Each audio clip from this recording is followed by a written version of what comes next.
কোনো এক শুভাকাঙ্ক্ষী আজকে কমেন্ট করেছেন, ম্যাম, আমি প্রবাসে থাকি। আমি দেশে গিয়ে কোন পরীক্ষার মাধ্যমে বুঝতে পারবো যে আমার স্ত্রী আমি প্রবাসে থাকাকালীন অবস্থায় অন্য পুরুষের সঙ্গে সহবাসে লিপ্ত হয়েছে কিনা। ধন্যবাদ ভাইয়া সুন্দর একটা কমেন্ট করার জন্য। দেশের এবং প্রবাসের ভাই বোনদের প্রতি সালাম। আসসালামু আলাইকুম। আমি প্রভাষক ডাক্তার রিক্তা পারভীন, হোমিওপ্যাথি এবং আয়ুর্বেদিক চিকিৎসক। কোনো এক শুভাকাঙ্ক্ষী আজকে কমেন্ট করেছেন, ম্যাম, আমি প্রবাসে থাকি। আমি দেশে গিয়ে কোন পরীক্ষার মাধ্যমে বুঝতে পারবো যে আমার স্ত্রী আমি প্রবাসে থাকাকালীন অবস্থায় অন্য পুরুষের সঙ্গে সহবাসে লিপ্ত হয়েছে কিনা। ধন্যবাদ ভাইয়া সুন্দর একটা কমেন্ট করার জন্য। শুধু এই প্রবাসী না, অনেকেই কিন্তু এখন কমেন্ট করে থাকেন যে আমার স্ত্রী অন্য পুরুষের সঙ্গে সহবাস করছে কিনা, কোন পরীক্ষা করলে বুঝতে পারবো। অনেকে বলে যে কোন রক্ত পরীক্ষা করলে বুঝতে পারবো, অথবা কোন টেস্ট করলে বুঝতে পারবো। আবার অনেকে বলে যে আমার স্ত্রী বিয়ের পূর্বে কোনো পুরুষের সাথে মেলামেশা করছে কিনা, কোন পরীক্ষার মাধ্যমে বুঝতে পারবো। এটা আসলে এমনই একটা বিষয় হয়ে গেছে যে অনেক মেয়েরাও কিন্তু প্রশ্ন করে ফেলে যে আমার ইয়ে স্বামী প্রবাসে থাকে, তারা এরকম করছে কিনা, কি পরীক্ষা করলে বুঝতে পারবো। আসলে এই যে একটা একদিক থেকে ভালো লাগে যে তারা এই টেস্টের প্রতি, অর্থাৎ এই যে আমরা যে প্যাথোলজিক্যাল যে রিপোর্ট করি, এই রিপোর্টের প্রতি একটা আলাদা একটা আস্থা আছে। যে এই রক্ত পরীক্ষা করলেই হয়তো বোঝা যাবে যে এটা করা হয়েছে কিনা, সহবাস করেছে কিনা ইত্যাদি। তো আসলে আমি সবার উদ্দেশ্যেই বলবো যে মেডিকেলে এমন কোনো টেস্ট নেই, এমন কোনো আ আ মানে রক্ত পরীক্ষা নেই যে যার মাধ্যমে পরীক্ষা করলে বোঝা যাবে যে তার স্ত্রী বা কোনো নারী অ্যা ও কোনো পুরুষের সাথে সহবাসে লিপ্ত হয়েছে কিনা। অনেকে বলে থাকে যে কেন যখন কোনো আইন হয়, কেস হয় এটা নিয়ে, তো তখন তারা বিভিন্ন পরীক্ষা করে। আসলে তখন সে পরীক্ষাগুলো সেটাকে ধর্ষণ মামলা করে, রেপ ইত্যাদি।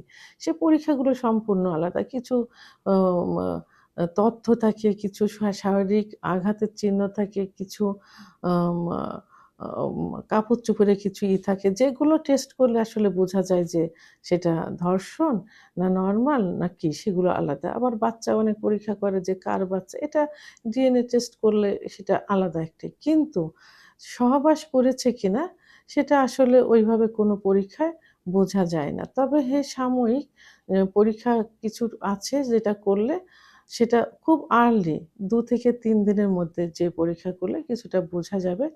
সেটা হলো আ ভ্যাজাইনাল সোয়াব, অর্থাৎ আ আ ভিতরে মাসিকের রাস্তার ভিতরে এক ধরনের রস থাকে। এই রস পরীক্ষা করলে বোঝা যায় যে সে রিসেন্টলি সহবাস করেছে কিনা। তবে কার সঙ্গে সেটা না। তো সেটা আ মা ২৪ থেকে ৭২ ঘন্টার মধ্যে হতে হবে।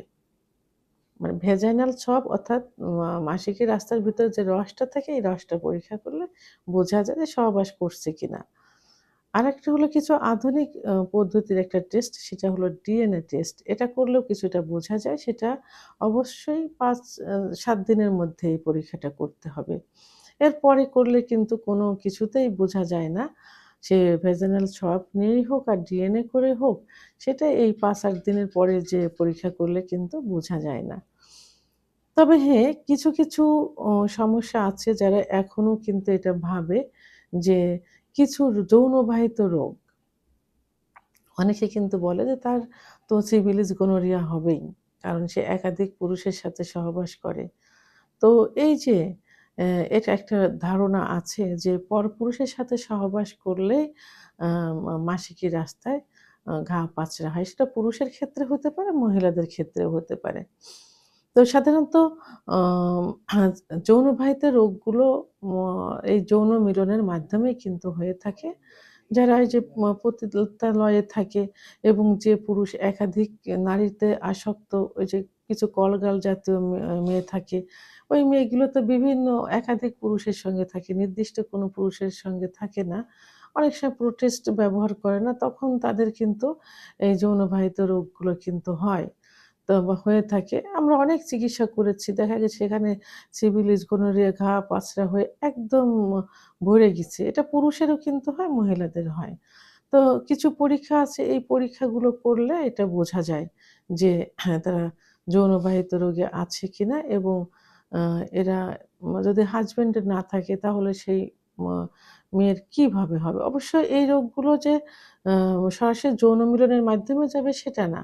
ওই জাতীয় তাদের কাপড় যদি কেউ পরে থাকে এবং তাদের বডির কোনো আ রক আ ব্লাড যদি তাদের গায়ে দেওয়া হয় অথবা একসঙ্গে যদি থাকে ওই জাতীয় কেউ প্রসাব গেছে টয়লেটে সেখানে পানি দিয়ে ভালো করে পরিষ্কার করা হয়নি। আ সাবলন জাতীয় কোনো কিছু দেওয়া হয়নি। তখন কিন্তু অন্য কেউ গেলে তাকেও কিন্তু সেটা হবে। কারণ ওই জীবাণুটা চিংড়ি মাছের মতো থাকে। তো এটা আ সাধারণত এইভাবে হয়ে থাকে। তবে যে এক আ ওই যে সহবাস করছে আগে সরাসরি কিন্তু এটা বোঝা যায় না। এটা হলো ওই যে একটা ধারণা সবারই যে একাধিক পুরুষের কাছে গেলে অন্য বাজে খারাপ জায়গায় গেলে এই রোগগুলো হতে পারে। তো আমি তার হাসব্যান্ড আমার যদি এই সমস্যা না থাকে তার কি করে হয়? এইভাবে এটা। তো এর জন্য কি করতে হবে? কিছু টেস্ট আছে সেই টেস্টগুলো করতে হবে। সেটা ১ম এ এটা ব্লাড দিয়ে টেস্টগুলো করতে হয়। ভিডিআরএল টেস্ট করতে হবে, এইচআইভি টেস্ট করতে হবে, হেপাটাইটিস বি ও সি টেস্ট করতে হবে, সিফিলিস, গনোরিয়া, এইচপিভি, ইউরিন আরই এই টেস্টগুলো করতে হবে। এই টেস্টগুলো করলে কিন্তু বোঝা যাবে যে সে এই যৌনবাহিত রোগে আক্রান্ত আছে কিনা। এটা নিজেদের সচেতনের জন্য, নিজেদের সুস্থ রাখার জন্য। তো আপনারা যারা এই মন্তব্যগুলো করছেন, তারা তাদের স্ত্রীকে অথবা তাদেরও যেহেতু তারা বাইরের থেকে আসছেন, এই পরীক্ষাগুলোর মাধ্যমে কনফার্ম হতে হবে যে আপনার বডিতে সমস্যাগুলো আছে কিনা এবং আপনার স্ত্রীর আছে কিনা। যেহেতু দুজনে আলাদা ছিলেন দীর্ঘদিন, সেহেতু এই সমস্যাগুলো হতে পারে। তাহলে পরীক্ষা করলে এইগুলো কনফার্ম হওয়ার পরে যদি কোনো সমস্যা থাকে সঠিক চিকিৎসা দিলে কিন্তু এটা আবার ঠিক হয়ে যাবে। তো সেক্ষেত্রে আপনাদের এই যে একটা ধারণা যে পরীক্ষা করলে উম আ স্ত্রী মা অন্য জায়গা সহবাস করছে কিনা বোঝা যাবে। এইটা আসলে কখনোই করা যাবে না। আর এটা আপনারা ভেবে এই ধারণাটা এনে নিজেদের সংসারের ভিতর অশান্তি করারও কোনো প্রয়োজন নেই।